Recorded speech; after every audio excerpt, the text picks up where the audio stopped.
تعظیم پر اسلام میں اعتراض نہیں ہے، تکریم پر اسلام میں اعتراض نہیں ہے، کسی کے احترام پر، کسی کی عزت پر، کسی کی توقیر پر اسلام میں اعتراض نہیں کیا گیا۔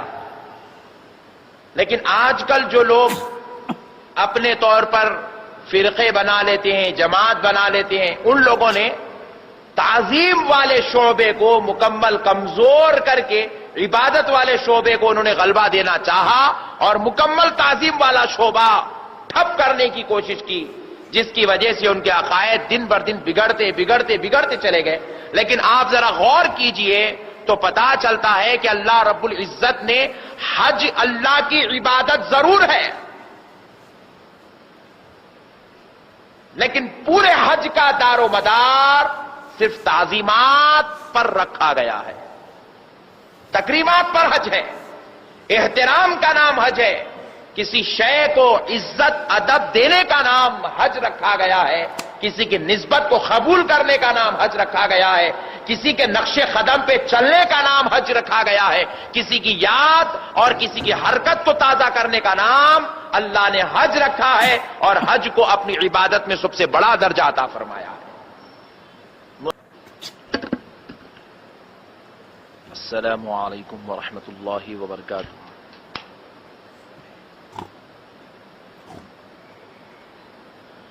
الحمد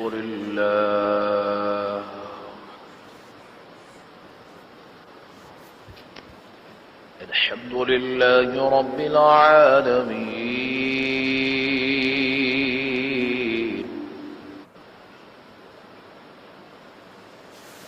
وعلى آله وصحابه أجمعين الأكرمين،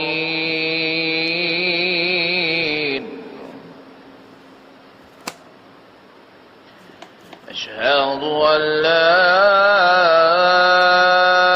إله إلا الله وحده لا شريك له،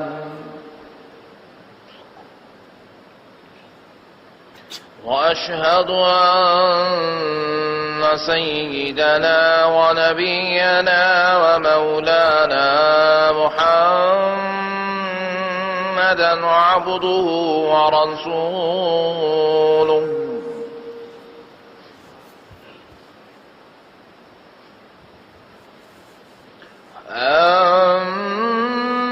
أما بعد فأعوذ بالله من الشيطان الرجيم،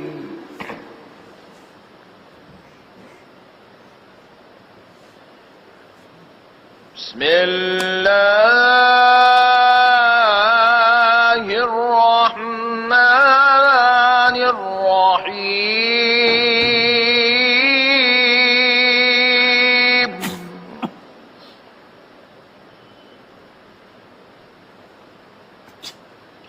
يوم تبيض وجوه وتسود وجوه،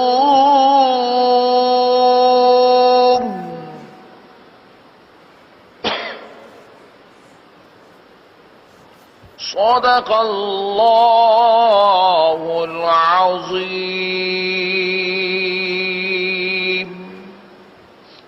محترم سامعین اکرام، معزز بزرگ حضرات اور نوجوان ساتھیوں، یہ اللہ تبارک و تعالی کا نہایت ہی فضل اور کرم ہے، اور اس کے پیارے حبیب رحمت للعالمین صلی اللہ علیہ وسلم کی لطف و عنایت ہے کہ آج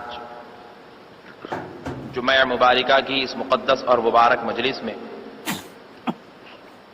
ہم سب کو شرکت کی سعادت اور توفیق نصیب ہوئی ہے۔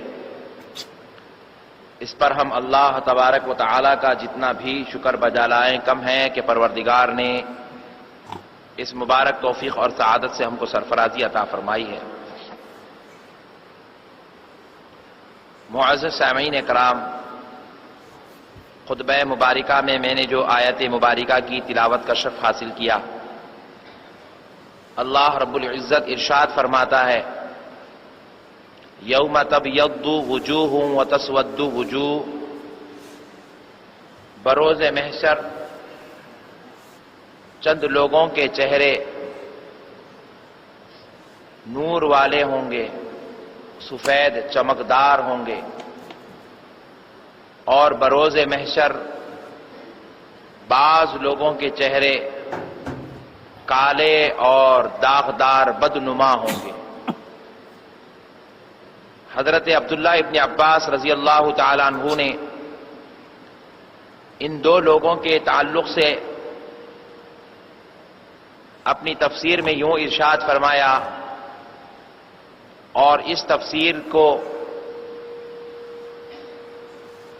جماعت سلفیہ یعنی علماء اہل حدیث اپنی کتابوں میں بھی اس تفسیر کو نقل کرتے ہیں کہ جن لوگوں کے چہرے بروز محشر چمکدار اور نورانی ہوں گے ان لوگوں کا تعلق جماعت اہل سنت والجماعت سے ہوگا، جماعت اہل سنت سے ہوگا، اور جن لوگوں کے چہرے بدنما داغدار اور سیاہ ہوں گے ان لوگوں کا تعلق ہر اس جماعت سے ہوگا جو جماعت اہل سنت کے علاوہ قائم کی گئی ہوگی، دیگر جماعت والے ہوں گے۔ معزز سامعین اکرام، یہ ایک بڑی جامع تفسیر ہے۔ حضرت عبداللہ ابن عباس رضی اللہ تعالی عنہ نے جو صحابی رسول ہیں، رسول اللہ صلی اللہ علیہ وسلم کے تربیت یافتہ صحابی ہیں، میں نے یہ آیت مبارکہ کو اس لیے آج اپنی تقریر کا موضوع بنایا ہے کیونکہ حج جو عبادت ہے، آپ غور کر کر دیکھیں تو اس کے اندر مکمل اہل سنت والجماعت کے عقائد کی تشریح ہوتی ہے اور عقائد کی تصحیح ہوتی ہے، اور اہل سنت والجماعت کے جتنے عقائد ہیں جن کے تعلق سے لوگ سوال کرتے ہیں کہ یہ کام کرنا کہاں ہے، ایسا کرنا کہاں لکھا ہے، ویسا کرنا کہاں لکھا ہے، تو وہ سارے سوالوں کا جواب اللہ تعالیٰ نے حج والی عبادت میں بندوں کو عطا فرما دیا ہے۔ آپ ذرا غور کیجئے، بعض لوگ ہم میں ایسے ہیں جو صرف ایک خدائے وحدہ لا شریک کی وحدانیت کو تسلیم کرتے ہیں اور رسول اللہ صلی اللہ علیہ وسلم کو رسول اور نبی مانتے ہیں، اس کے علاوہ رسول اللہ صلی اللہ علیہ وسلم کی کسی بھی نسبت یا عظمت کو تسلیم کرنے وہ آمدہ نہیں ہوتے، اس کو قبول نہیں کرتے۔ لا شریک پروردگار کی عبادت کی تعلیم دی جاتی ہے، عبادت صرف خدا کی ہوتی ہے اسلام کی تعلیمات کے مطابق، اور عقیدہ اہل سنت بھی یہ ہے کہ عبادت صرف خدا کی ہے، لیکن تعظیم اللہ رب العزت نے جس کسی شے کو بھی فضیلت عطا کر دیا اس شے کی اسلام میں تعظیم جائز ہے، تعظیم پر اسلام میں اعتراض نہیں ہے، تکریم پر اسلام میں اعتراض نہیں ہے، کسی کے احترام پر، کسی کی عزت پر، کسی کی توقیر پر اسلام میں اعتراض نہیں کیا گیا۔ لیکن آج کل جو لوگ اپنے طور پر فرقے بنا لیتے ہیں، جماعت بنا لیتے ہیں، ان لوگوں نے تعظیم والے شعبے کو مکمل کمزور کر کے عبادت والے شعبے کو انہوں نے غلبہ دینا چاہا اور مکمل تعظیم والا شعبہ ٹھپ کرنے کی کوشش کی، جس کی وجہ سے ان کے عقائد دن بر دن بگڑتے چلے گئے۔ لیکن آپ ذرا غور کیجئے تو پتا چلتا ہے کہ اللہ رب العزت نے حج اللہ کی عبادت ضرور ہے،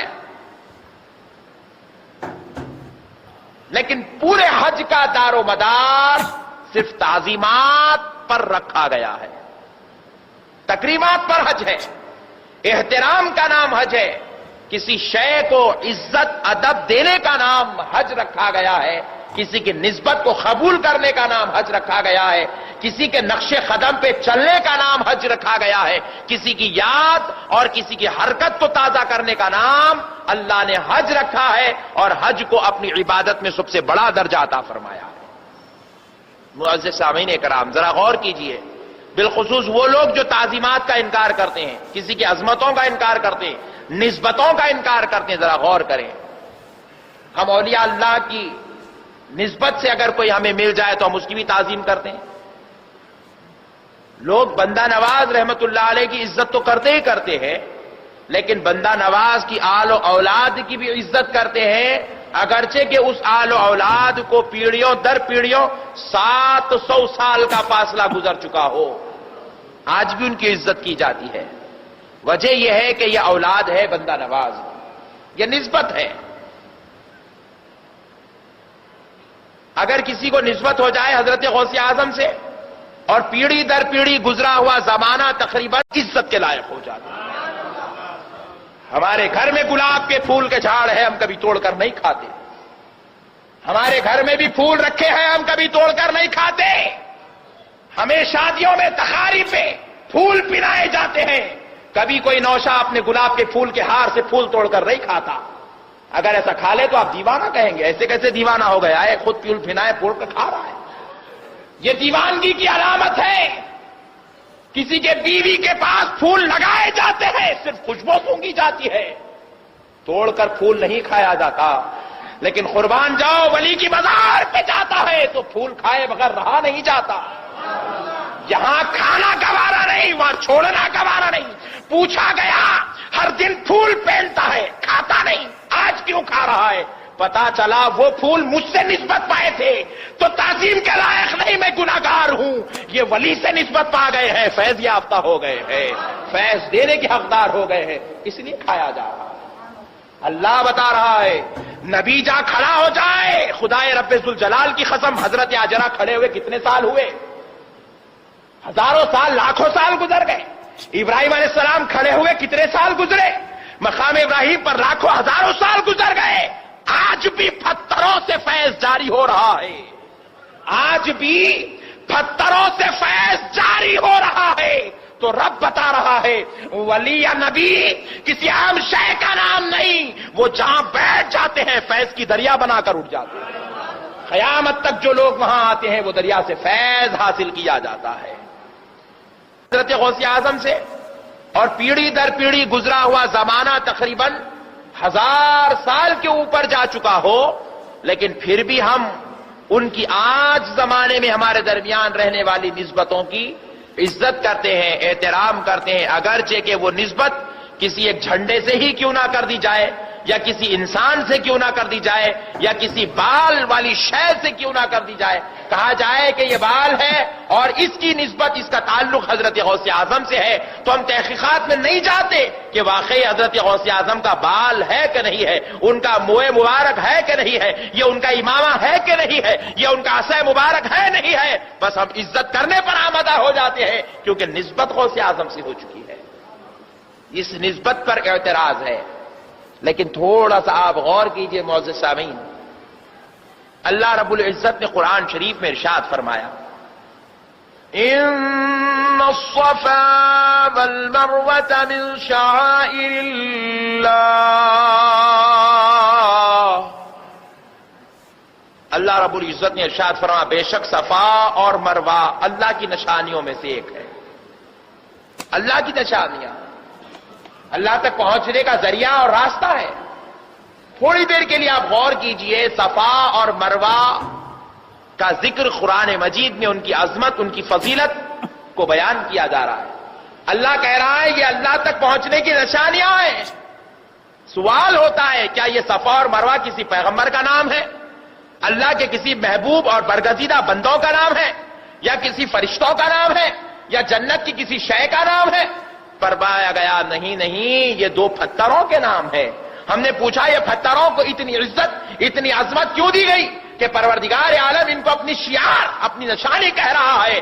تو جواب ملتا ہے اس لیے کہ ان پتھروں کو حضرت ہاجرہ علیہم السلام سے، ان کے قدموں سے نسبت ہو گئی ہے۔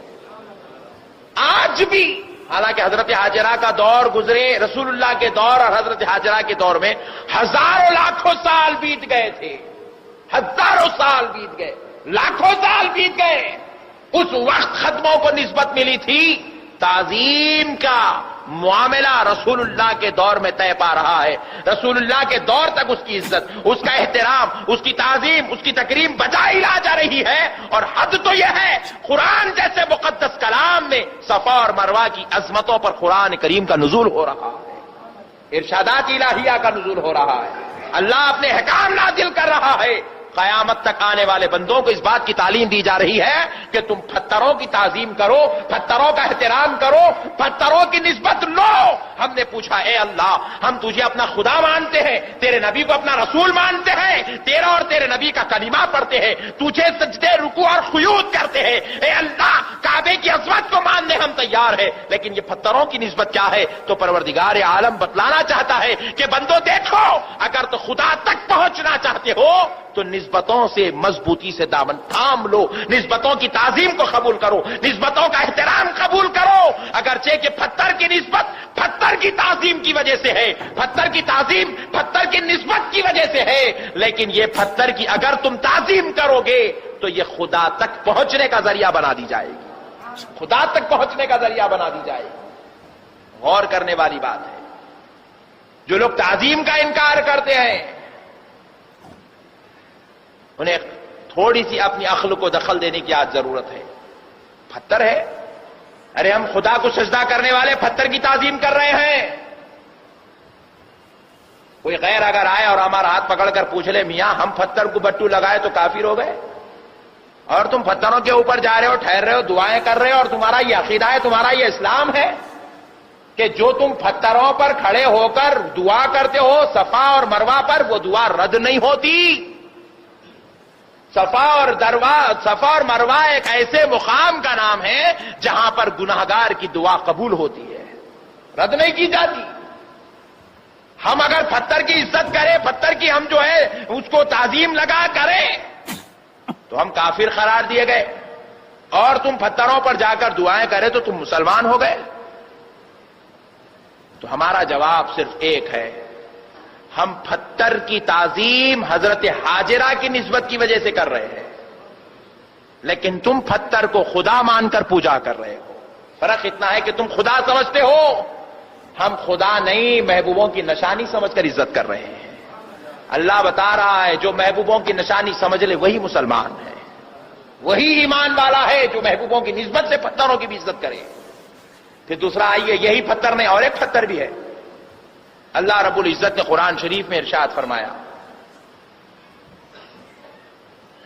مقام ابراہیم کو اپنے لیے مصلی بنا لو، نماز گاہ بنا لو، سجدے گاہ بنا لو. کیا ہے مقام ابراہیم؟ مقام ابراہیم ایک پتھر کا نام ہے جس پر ابراہیم علیہ السلام کھڑے ہو کر کعبے کی تعمیر کرتے تھے، اور حضرت ابراہیم علیہ السلام کے لیے وہ پتھر مددگار تھا، آپ کی خدمت میں تھا. جب آپ کو اوپری حصے کی تعمیر کرنا ہوتا آپ پتھر کو حکم فرماتے، وہ پتھر اوپر کی طرف بڑا ہو جاتا تھا. جب نیچے آنا ہوتا تو ابراہیم علیہ السلام حکم کرتے، وہ پتھر نیچے کی طرف پست ہو جاتا تھا. اسپرنگ کا کام کرتا تھا ابراہیم علیہ السلام کے لیے. ابراہیم علیہ السلام اس پتھر پر کھڑے ہو کر تعمیر کروائیں. اللہ نے دیکھا کہ میرا محبوب اپنی اس تعمیر کعبہ کے لیے اس پتھر کو پسند کرتا ہے، تو رب کریم نے کہا ابراہیم چاہے کچھ بھی ہو جائے، یہاں کے در و دیوار بدل جائے، یہاں کی راگ و رنگت بدل جائے، یہاں کی زیب و زینت بدل جائے، مسجد حرام کا نقشہ بدل جائے، لیکن مقام ابراہیم کی جگہ نہیں بدلی جائے گی. اور قیامت تک آنے والے ہر مسلمان کے لیے مقام ابراہیم کو سجدگاہ بنا دیا جائے گا. پوچھا گیا مولا مقام ابراہیم کو اتنی عزت، اتنی تعظیم، اتنا احترام کہ اس کی رفعت کا ذکر قرآن میں ہو رہا ہے، اس کی تعظیم کا چرچا قرآن میں ہو رہا ہے، اس مقام کا تذکرہ رسول اللہ پر نازل کیا جا رہا ہے. تو رب کریم نے بتلایا ہم اپنے بندوں کو بتانا چاہتے ہیں کہ ہمیں تعظیم کتنی پسند ہے، احترام ہمیں کتنا پسند ہے. نبیوں کا احترام تو کجا بہت دور کی بات ہے، نبی جس پتھر پہ کھڑا ہو جائے وہ پتھر بھی تعظیم کے لائق ہو جاتا ہے. نبی جس پتھر پہ کھڑا ہو جائے وہ پتھر کے ادب کے لائق ہے، نبی جس جگہ بیٹھ جائے وہ جگہ بھی ادب کے لائق ہے۔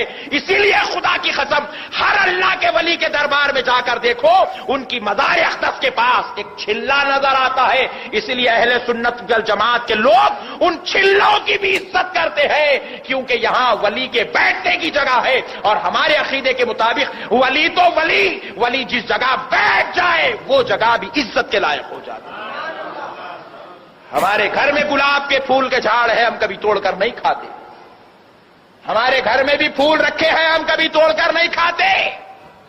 ہمیں شادیوں میں تقاریب پہ پھول پنائے جاتے ہیں، کبھی کوئی نوشا اپنے گلاب کے پھول کے ہار سے پھول توڑ کر نہیں کھاتا۔ اگر ایسا کھا لے تو آپ دیوانہ کہیں گے، ایسے کیسے دیوانہ ہو گیا ہے، خود پھول پنائے پھول کر کھا رہا ہے۔ یہ دیوانگی کی علامت ہے۔ کسی کے بیوی کے پاس پھول لگائے جاتے ہیں، صرف خوشبو سونگھی جاتی ہے، توڑ کر پھول نہیں کھایا جاتا۔ لیکن قربان جاؤ، ولی کی مزار پہ جاتا ہے تو پھول کھائے بغیر رہا نہیں جاتا۔ یہاں کھانا گوارا نہیں، وہاں چھوڑنا گوارا نہیں۔